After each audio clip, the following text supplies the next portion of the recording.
Halo Pak, selamat malam Pak. Pak Aris, perkenalkan Halo, Pak apa Aris. kabar? Baik Pak Aris, saya Eri Pak. Ini satu rekaman kita Ya, Pak, niat sepeda juga Pak. siapa namanya? Rahmat Rahmat, Pak. Oh, apa kabar, Mat? Baik, Pak. Dari Muara Teweh, Pak. Oh, jauh sekali kau, Moratewe. Maniat sepeda Iya. Pak. Kurang lebih sama kayak Bapak lah kira-kira gitu. Waduh, dahsyat. Ini Pak Rahmat yang di MTB ya, klub MTB ya? Apa itu? Bukan, Betul bukan. ya? Oh, Nggak bukan, ikut. lain lagi. Oh. Sekarang di Palangkaraya apa di Moratewe, Mat? Lagi di Muara Teweh, Pak. Oh, Moratewe. Gimana keadaan Moratewe? Wah, sini aman. Virus Aman sudah ya? hampir hilang kayaknya. Waduh, syukurlah. Udah nggak ada yang dirawat lagi. Palangkaraya ini bertambah terus. Hari ini aja ada 2 yang meninggal. Saya nggak tahu lah, pemerintah Kota Palangkaraya tidak terbuka dengan keadaan sekarang, gitu loh. Jadi masyarakat tuh dibiarkan untuk menghadapi new normal, tapi tidak tidak di backup oleh persiapan-persiapan untuk social distancing, tempat-tempat yang harus tidak dikunjungi, ya sementara pasar besar katanya, tapi pasar besar Iya. mana? Itu Katanya sangat pasar nggak bisa berbahaya. tutup, ya? Betul, Demo kita nggak tahu katanya. siapa saja yang ke pasar, orang-orang di sana. Makanya saya dengan Eri juga bilang, udahlah kita olahraga aja lah, menjaga imun, menjaga kesehatan kita masing-masing. Iya, itu aja, nggak ada lain. Habis mau diapain lagi kita, ya kan? Nah, ini kelihatan semua. Jadi, gimana, Ri? Silakan, Ri. Ya Pak, Bapak ini biasanya kalau seminggu berapa kali Pak ya? Saya kan ada lihat Bapak juga posting-posting di Instagram gitu, di story gitu. Ya. Kalau seminggu, kalau dihitung 3 kali pasti. Waduh. Nah, ya, kalau tidak pagi, sore saya naik sepeda. Kalau pagi pasti saya naik road bike, sore pakai MTB. Tapi saya ini lagi senang-senangnya nge-gym nih, jadi enak kayaknya. Apalagi hujan-hujan kan, enak angkat besi aja lah, main-main sama besi.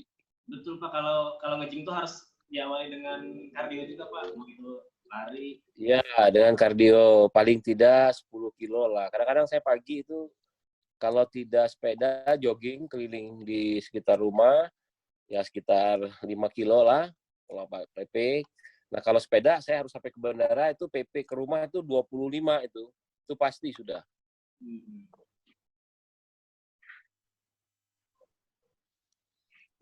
Eri main sepeda juga. Saya baru aja Pak, saya nggak semaniak Bapak lah gitu. Saya masih mencoba peralihan gitu, transisi dari lari Saya bukan sepeda gitu. Saya bukan maniak. Saya cuma sekedar untuk olahraga, dan itu ya murah meriah dan rame-rame dengan kawan-kawan. Jadi ya tidak ada yang tidak spesial, biasa aja gitu loh. Dan kalau maniak bilang kan harus tiap hari, tapi kita kan atur waktu karena saya juga umur sudah hampir 50, jadi ya harus tahu diri juga kan. Nggak muda kayak kalian lagi. Sama aja, Pak. Sama ya, jadi ya harus ya menjaga diri lah. Kata orang itu ya lihat umur, lihat kapasitas, ya kemudian jaga-jaga ya supaya ya namanya olahraga juga tidak bisa over confident bahwa sehat terus, ya kita juga harus ada restnya. Gitu. Saya paling tidak 1 minggu itu restnya sehari itu, kayak kemarin hari Minggu saya rest, nggak ada kegiatan. Karena diiringi juga dengan olahraga gym, olahraga sepeda, olahraga yoga. Nah, kebetulan yoga ini saya lihat sama Bapak sama Ibu main yoga ya. Iya, Yoga. main yoga. Karena saya ibu kan suka yoga, jadi coba ikut lah. Sebenarnya kan yoga ibu-ibu kan. Nah, daripada ini kan ikut yoga juga. Tapi ya syukur bagus juga sih buat pernapasan, kekuatan tulang, kekuatan tubuh. Ada imunnya jadi baik, itu yang luar biasa. Iya. Kalau Eri jadi baru aja ya sepeda ya. Gimana Pak ya, Pak Rahmat biasanya? Di sana kan medannya agak tanjakan Pak. Ya. Sini gunung, Pak Aris. Pernah ke TW, Pak? Oh iya sering saya ke Muara TW kemarin PON kan Prapon Oh iya, kita di Porprov ya. iya Ketua Porprov KONI kan di ya. sana. Iya, jadi saya lihat itu kalau naik sepeda di sana enak itu. Ada Enak, Pak. speednya turun, ada naik. Iya, bagus sana. Aspalnya mulus, bersih, udaranya juga. Iya, udaranya bersih. Cuma di sana kalau banjir ya pasar itu ya, Ya, kalau pinggir air sungai, banjir. pasang ya, Iya, Pak. pinggir sungai. Kalau seminggu berapa kali Muhammad main sepeda? Kuat sekali aja kayaknya, Pak. Oh, Satu sekali kali aja. aja. Satu kali. Iya. Tapi diusahakan seminggu itu minimal 3 kali, Mat, supaya tidak mengulang lagi. Maksud saya, ketika Anda seminggu sekali, Anda masuk pada minggu yang kedepannya Anda akan seperti orang yang baru lagi bersepeda. Ini juga buat Eri, ya kalau yang baru ya harusnya rutin minimal sehari libur, sehari sepeda. Ya, dulu saya tiap hari nih, tapi ya sekarang saya kurangin.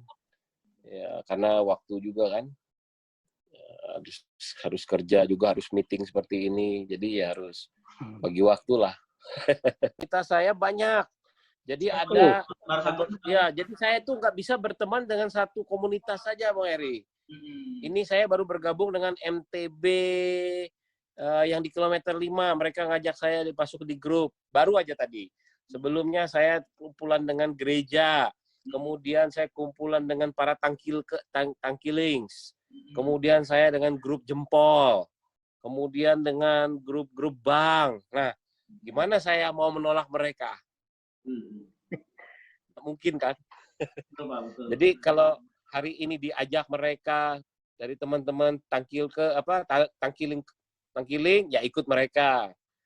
Kalau besoknya diajak oleh teman-teman MTB ya gabung lagi sama MTB. Jadi nggak mungkin bisa satu aja konsentrasi. Karena saya menganggap diri saya bukan milik saya sendiri dan milik beberapa orang. Jadi berteman semua, ikut semua. Nah, itu kan lebih enak kan? Yang saya tahu tuh ada nama grup di Instagram itu Weekend Stylist, Pak. Itu grup apa, Pak ya? Yang ketuanya apa itu? Weekend Stylist kalau nggak salah. Ketuanya Berata apa gitu. Itu menarik sih. Berata ya. Ya. Saya tuh nggak begitu hafal namanya, Ri. Cuma saya kalau lihat wajahnya saya tahu itu. Saking banyaknya teman itu, Ri. Jadi kadang-kadang ya tidak terlalu dekat tapi tahu gitu. Tapi mereka yang tahu dengan saya, oh ini Pak Aris, oh karena habis itu kalau berhenti di jalan, ayo foto dulu baru pisah lagi. Bapak kalau misalkan maintenance prokesnya itu sendiri apa di bengkel mana gitu, Pak? Saya belum tahu sih di Palangkaraya, Pak. Kan masih baru gitu. Kalau saya maintenance, karena sepeda ini kalau tidak ada gangguan, saya kerjain sendiri, ya bersih sendiri. Ya jadi habis kita riding, habis sepeda, saya bersih sendiri. Karena bersih sepeda ini lebih mudah daripada bersih sepeda motor. Contoh, sepeda itu kan ringan, tinggal diputer-puter aja bannya, disikat, rantainya disikat, kursi dilap, bodi sasisnya dilap, disikat, udah beres, sudah. Dan dia lebih cepat kering. Nah, kalau maintenance seperti pelek, saya harus antar ke tukang pelek.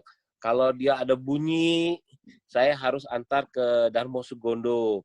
Itu toko Harum Manis namanya. Itu punya Pak Faisal, Bung Faisal, orang sepeda juga. Nah, servis di sana. Biasanya yang bunyi itu kebiasaan karena MTB itu kita main ke jungle, ke hutan, ke tangkiling, terus main di pasir, maka Iya, jadi makanya di rantai maupun di pedal itu sering kemasukan pasir. Makanya kalau kita lagi road di jalan, dia bunyi tek tek tek gitu. Nah, itu harus dibongkar, dibersih, disemprot sama mereka. Nah, itu baru saya harus antar ke sana.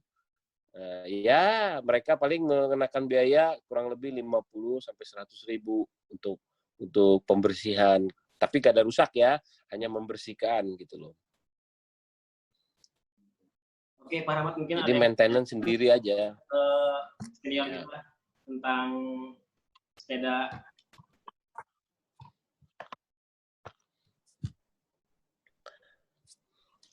Halo Pak Rahmat, apakah dengar Ya, suara? halo Pak Eri. Apa mungkin yang ada yang ditanyakan perihal sepeda gitu? Siapa tahu kita bisa konsultasi dengan senior kita lah. Pak Aris berarti segmennya mountain bike ya, MTB ya. Senengannya ya.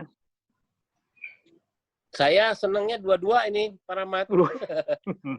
Semua ya. Karena gini, MTB itu untuk kita ngejar power, Pak Rahmat. Ya, karena di RB, road bike, itu kadennya harus sesuai. Kaden itu untuk putaran kayuhan kita.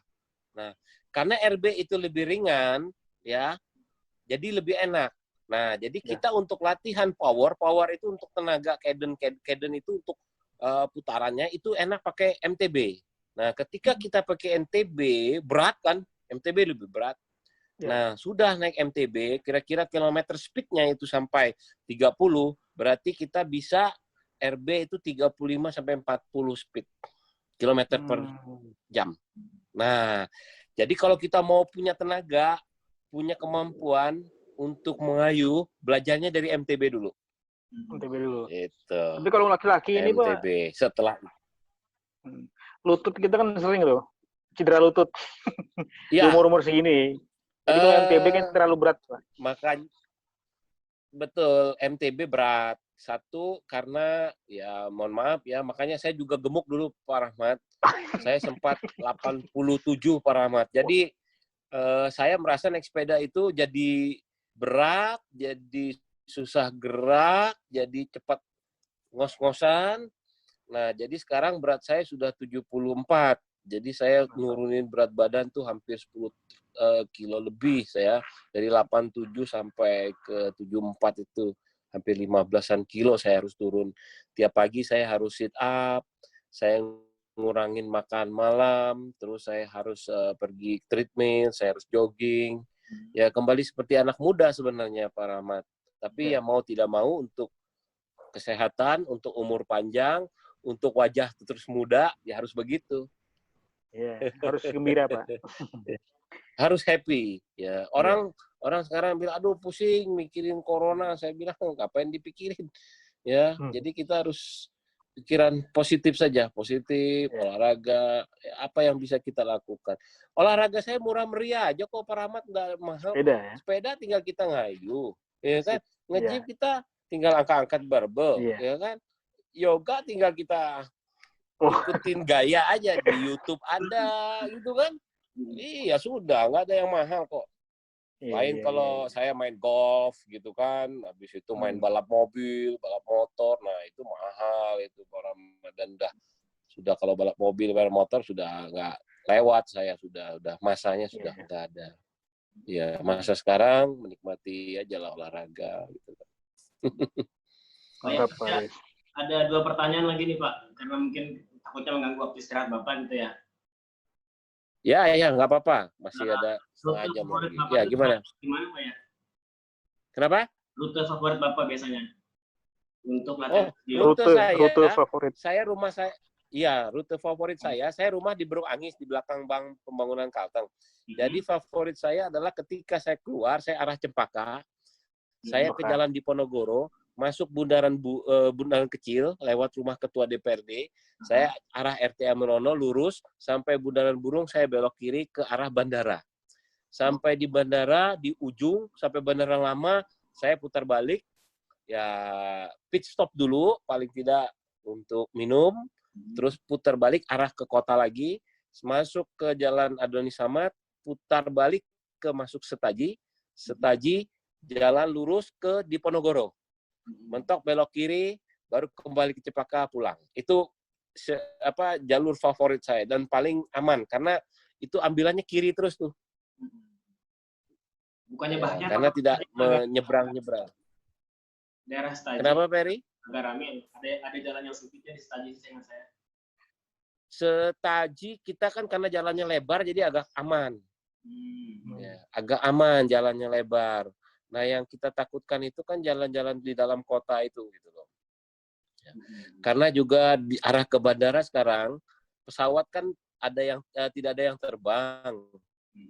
Jadi agak sepi bandara Ya, banyak orang sepedaan yang sekarang. Wah, saya juga bingung nih, orang sudah pada sepeda semua di Palangkaraya. Oh iya, seluruh Indonesia kali Pak. Teman saya Faisal laku sekali.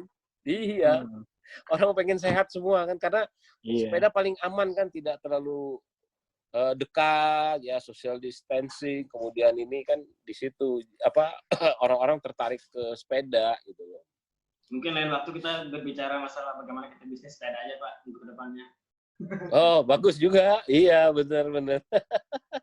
Nah, kalau RB beda lagi perjalanan saya. RB saya langsung keluar arah ke RTA Milono, belakang samping rumah makan Samba, saya keluar. Nah, itu arahnya langsung ke Bundaran Kecil, lurus ke Kereng, itu keluar arah jalan lintas luar. Arah ke lintas luar. Mahar. Ke terminal Wiagara, ya. Lurus sampai ya tembus ke jalan Cilikriwut kilometer 10. Ke 10 keluar Cilikriwut, jalan, nah masuk kota. Nah, itu habisnya sekitar 45 kilo lah satu. Itu menembusin 1,5 jam itu, 4 kurang lebih itu tuh. Ya lumayan, Mat. Bisa gempor juga kaki, tapi ya enjoy gitu. Bisa sampai 38 kilo belum. Iya. Kalau MTB saya paling tahan itu 30 sampai 40 pakai MTB. Tapi kalau naik RB sampai 60 saya nggak masalah, seneng aja karena RB itu lebih ringan sepedanya. Iya. Oh iya, pas saya barusan dapat habis guling kan ya. Katanya Bapak itu pembalap tahun 80-an ya. Saya tahun 80, 90 saya mantan crosser. Jadi ya punya fisik, punya skill masih ada lah. Hah? Jiwa ekstrimnya ada lah gitu. Iya, ada dunia ekstrimnya dulu. Iya. Biasa kami naik MTB itu ke Tangkiling, Ri. Jadi di Tangkiling itu turun-turun bukit itu. Tapi memang bahaya sih ya. Memang bahaya kalau bagi teman-teman yang nggak biasa. Curam sekali di atas. Dan licin. Karena ada batu-batunya, jadi seperti ada tanah tapi dalamnya tuh batu gitu loh. Ada beberapa kawan dulu itu jatuh gara-gara itu, dikirain tanah aja ternyata batu di bawahnya. Banyak kan kecil, bahaya. Ya kadang-kadang teman-teman ambisi tapi nggak pernah lihat lokasi gitu loh, langsung tancap ya selesai. Tapi buat kita teman-teman mainnya di kota aja lah dulu lah, di Palangkaraya. Jadi main di Palangkaraya aja. Rahmat kapan ke Palangkaraya? Nggak tahu lagi nih Pak, corona nih, zona merah.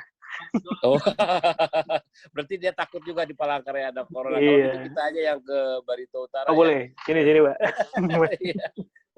Tapi bawa sepeda kami ke sana. Kayak ke Puruk Cahu gitu. Puruk Cahu langsung. Waduh, itu Puruk Cahu itu begini jalannya ya, Mat ya? Iya.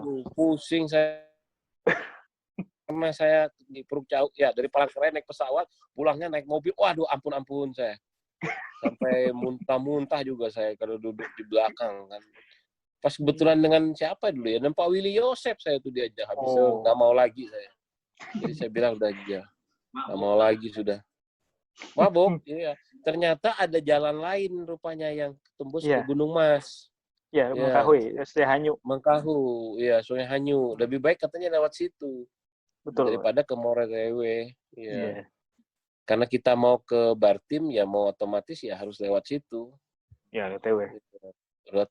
TW ke Bartim, bis Bartim ke balik kanan lagi Buntok, ya baru ke Palangkaraya waktu itu. Kabar-kabarin Mat kalau ke Palangkaraya Mat. Ya nanti kalau saya ke Moretewe juga saya kabar-kabarin. Ya. Ada beberapa ini Mat, bisnis juga rencana itu kan ada di daerah mana di Barito Utara. Itu harus membangun satu pompa bensin. Saya itu diminta di sana, cuma terlalu jauh pengawasannya gitu loh. Jadi, daerah mana Pak? Nanti saya ya Mat ya. Saya tuh lupa, anak saya ada kirim kemarin. Memang di sini masih belum terlalu banyak Pak pom bensin. Tapi kita bukan di kotanya Mat, di daerah kecamatannya. Ya. Di daerah kecamatan. Arah ke Kaltim apa ke Barsel? Kayak sepertinya antara Barito Kaltim, ya? ke bukan Kaltim. Ke mana Puruk Cahu itu, ke Puruk Cahu. Tapi dia bukan pom bensin besar, tetapi dia seperti APMS, menyediakan, ya seperti APMS, tapi pet shop namanya, Pertamina Mini. Nah, yang kapasitasnya dia jual Pertamax, jual Petralite dengan solar yang subsidi, Mas. Nah, kebanyakan SPBU besar tidak boleh jual subsidi. Nah, ini karena dibutuhkan oleh masyarakat, jadi itu boleh, gitu loh. Saya tidak tahu tempatnya lagi, cuma memang ya adalah supply BBM-nya itu dari depot Banjarmasin atau depot Pulang Pisau bawa ke sana itu kan lumayan jauh, Man. Misalnya ada order hari ini 20 jam misalnya berangkatnya. Berarti kita harus order 2 DO itu, Man, ke sana. Jadi harus ada tangki lebih dan penjualan di sana. Nah, masyarakat sana kan butuh itu kan. Betul, Pak. Harga Pertamina gitu loh. Di sini tambang saya banyak. ada juga bicara, tambang saya juga bicara, tapi kebutuhan itu nggak boleh jual ke tambang, Mat. Itu untuk kendaraan bermotor. Iya. Untuk masyarakat, jadi tidak boleh dijual ke tambang. Iya. Jadi itu betul-betul diawasi oleh pemerintah karena itu kan subsidi. Bukan BBM konsubsidi. Kalau subsidi harus diawasi. Dan itu juga harus seizin rekomnya Pak Bupati gitu loh. Oh iya. Buka di sana. Saya tuh mikirnya cuma jauh aja ngawasinya, Bang. Nanti kalau jauh sekali sih. Jauh. Dari Palangka jauh. Susah, nggak ada waktu bersepeda nanti saya. Mending di Kasongan, bagus tuh di Kasongan. Kasongan kita sudah buka juga, Kasongan sudah ada. Cuma yang poin-poin itu yang terlihat oleh BP Migas itu yang di Barito Utara. Oh iya. Kan itu dipantau oleh BP Migas. Nah, BP Migas yang melihat di daerah-daerah itu yang mana yang kurang untuk supply gitu loh. Jadi sekarang itu semua harus ada, pelayanan itu kan sama. Makanya programnya Pak Jokowi itu sejauh apapun dengan satu harga kan, sama harganya. Nah, seperti di Papua misalnya harga itu sama dengan daerah Jawa gitu kan. Iya, itu. Memang pemerintah memikirkan seperti itu. Tidak perlu modal besar, itu nggak pakai modal besar itu. Nggak banyak gitu loh. Cuma ya itu tadi, jauh sekali tempatnya. Repot tempatnya, pengawasannya gitu, pengirimannya, yang jaga juga harus orang yang betul berdomisili di sana. Wah, bank belum tentu ada di sana, kadang-kadang kan terlambat kita kan, uangnya masih di sana, transfernya harus kemana, karena harus store lagi ke Pertamina untuk dapat DO, itu Mat kesulitannya Mat di daerah-daerah itu, gitu loh. Makanya sulit juga sih, Indonesia terlalu besar. Iya Pak. Tantangan buat Bapak lah, sebagai pemimpin kita di masa depan. Ya, gitulah. Makanya saya bilang itu si Eri itu bilang, Pak ini multi talenta katanya. Saya bilang saya ini pernah jadi ketua DPR, pimpinan komisi, calon wali kota pernah, calon bupati pernah. Walaupun belum berhasil, tapi saya punya misi, saya punya visi. Ya, saya punya visi misi itu bagaimana menangani masyarakat itu dengan baik sudah ada sebenarnya, tapi ya belum garis tangannya, terus belum dipercaya masyarakat ya, jadi udah kita nggak bisa apa-apa kan, seperti masalah penanganan waktu COVID. aja Ya masalah waktu. Masalah waktu aja, mungkin nanti sampai juga waktunya Bapak. Ya, mohon doanya aja kan, doa dari kawan-kawan semua, biar kita sama-sama lah untuk daerah kita, supaya kita bisa menikmati hidup juga seperti daerah-daerah lain yang lebih maju kan. Iya Pak. Itu. Eri, gimana Eri? Saya nggak bisa berkata-kata Pak, Bapak ini kan begitu talenta, atlet, semuanya pernah. Kalau kita berbicara masalah bisnis kayaknya terlalu berat nih Pak untuk tema malam ini. Gitu. Eri nggak sanggup ya. Tapi kalau masalah hitungan pajak, saya yang nggak sanggup. Eri yang sanggup tuh. Saya nggak bisa Bapak masalah ini. Saya masih jauh dari Bapak lah. Sama aja, kita sama-sama belajar. Kalian bisa menggali apa yang saya tahu. Kalian bisa belajar dari apa yang saya sampaikan. Terus apa yang dari pemikiran saya tidak bisa saya salurkan, kalian bisa menggali dari saya, terus kalian juga bisa bergaul dengan yang lain untuk menyampaikan kira-kira pemikiran saya bisa terpakai lah untuk kepentingan kawan-kawan yang lain. Itu aja saya. Tidak hanya untuk saya sendiri gitu, tapi untuk kawan-kawan. Saya minta pesan-pesan Bapak untuk para pesepeda pemula gitu loh. Sebelum kita mengakhiri ini gitu. Ya.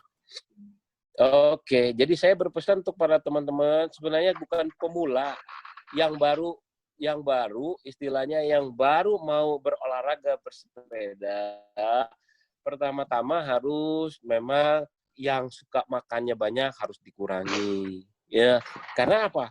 Karena itu mengganggu loh. Mohon maaf saya katakan. Saya pernah begitu, ini pengalaman. Makannya dikurangi, tapi jam istirahatnya juga harus diatur, minimal 7 sampai 8 jam istirahat.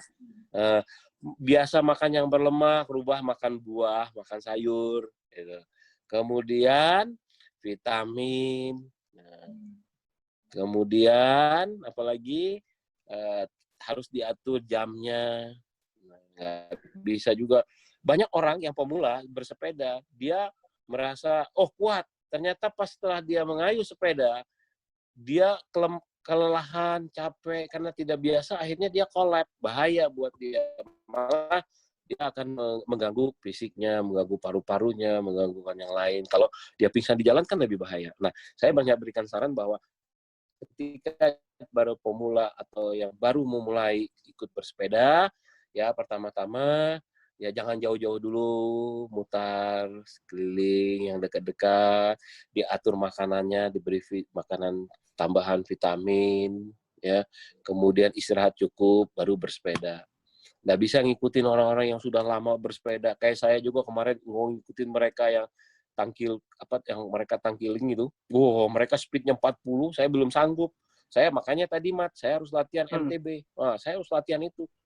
Jadi ketika sudah biasa, udah seminggu, 2 minggu, baru saya gabung dengan mereka. Kalau nggak bisa, ketinggalan kita.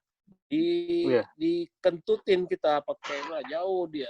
Ya, akhirnya kita ngotot, malah buat kita bisa sakit. Gitu. Nah, itu pesan saya kepada para teman-teman atau orang-orang yang baru memulai, ya harus bisa mengukur dari kemampuan. Dan saya mengajak orang-orang yang suka bersepeda, yuk rame-rame. Tapi dijaga, jangan terlalu banyak. Paling 2-3, sudah. Habis itu mau bertemu sebentar, jaga jarak. Gitu. Berfoto boleh, habis itu bubar. Gimana, Eri? Ya, Pak. Mungkin misalkan lain waktu kita dengan tema yang berbeda, boleh Pak ya kita, apa namanya? Boleh. Sangat boleh. Ajak aja teman-teman yang lain mau bergabung, kita diskusi, kita saling tukar pikiran. Kalau masalah bisnis boleh, masalah politik boleh, masalah olahraga boleh. Itu kan jadi PR serba bisa. Untuk tema Iya. Saya minta maaf tadi nggak bisa jam 7.30 karena saya ada meeting juga tadi Zoom gini karena dengan para karyawan, karena sekarang itu sudah mulai bergerak lagi. Usaha udah mulai jalan, jadi kita atur-atur untuk ke depan. Walaupun saya bilang sebenarnya new normal nih belum bisa untuk di Palangkaraya. Mohon maaf saya. Karena kedisiplinan masyarakat Kota Palangkaraya masih belum ada kesadaran. Itu. Gimana caranya menyadarkan masyarakat? Ayo kita buat PSBB lagi tapi diatur. Tidak boleh keluar harus ada izin. Kemudian tempat-tempat nongkrong ditutup dulu. Pasar harus dijaga, dibersihkan. Kemudian juga jam-jam ke pasar juga harus diatur. Itu mohon maaf saya. Karena pasar itu kan ada pasar subuh, pasar pagi, pasar sore. Ya, ada malam, sore itu kan mau masuk ke malam itu harus diatur jamnya. Jadi tidak semua orang malam, semua masyarakat ke sana belinya.